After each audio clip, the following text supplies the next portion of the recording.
It's an honor to stand before you today to open UNEP-FI's Regional Roundtable Asia Pacific, which is taking place for the first time since 2019 in in-person form. And we're really keen to be here in Seoul and for 2 days of exciting discussions around this very important trend, which is becoming strategic reality within the financial sector.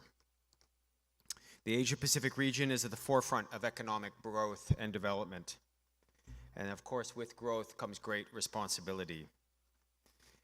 We need to be addressing pressing environmental and social issues, the challenges we face, and particularly in the context of a changing climate. To accomplish this, we need very much a paradigm shift in the financial systems, practices, the way of thinking about the role of finance within a changing system. And sustainable finance really holds the key to unlocking the potential of the region while ensuring a thriving planet for future generations. Now, first and foremost, we need to understand and remember that sustainable finance is about aligning financial flows with sustainability objectives. It's about thinking about the Sustainable Development Goals as a compass to understand where your business, where society needs to head, and what role your business is going to have in enabling that transition. So it involves really integrating ESG factors into investment decisions, into risk management, into business strategy, and into governance. I think by doing so, we can really be directing capital towards projects and initiatives that, for instance, promote clean energy, resource efficiency, social inclusivity, and environmental resilience. So this is about capital for new solutions, but it's also about capital for industries in transition. Now, the Asia-Pacific region has an incredible opportunity to lead the way on sustainable finance, and I see many good signs, positive signs, when I'm visiting here in Seoul. And I think the region's economic growth trajectory positions it as a critical player in shaping the global financial landscape.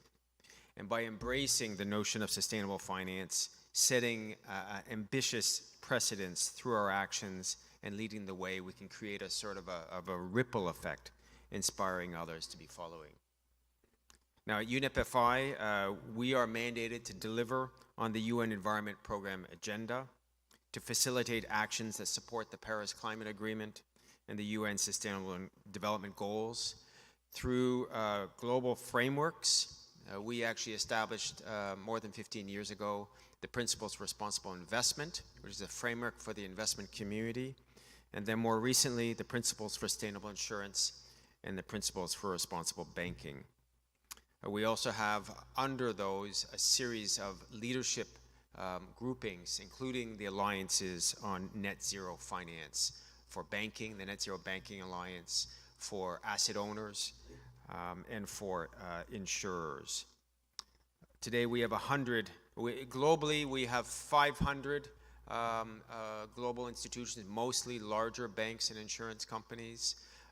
That includes in the banking sector more than 50% of the global banking industry by assets, and about 30% of the global industry by insurance premium.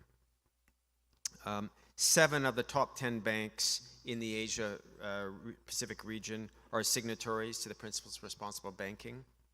Many have joined specific commitments in areas such as climate mitigation and financial inclusion, including, as I mentioned, the Net Zero Banking, Insurance, and Asset Owner Alliances, which also sit within this GFANZ framework, which you may be aware of.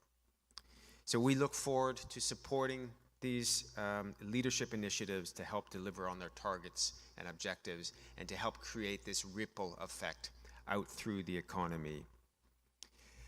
Now, while countries in Asia Pacific have made very significant progress, I think it's very clear that we face several challenges, including in terms of operationalizing this, in terms of building the institutional capacity, and also certainly the enabling environment. And I'm very pleased that 18 financial regulators in the Asia-Pacific region are members of the NGFS, which you might know, the Network for Greening the Financial System.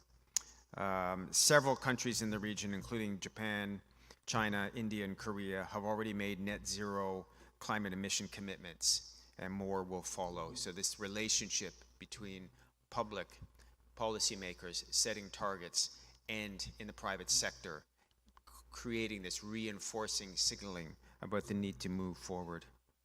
Now, certainly an aspect of this is the development of green finance frameworks and standards, and robust frameworks to help ensure transparency, accountability, and credibility in sustainable finance endeavors will be very important.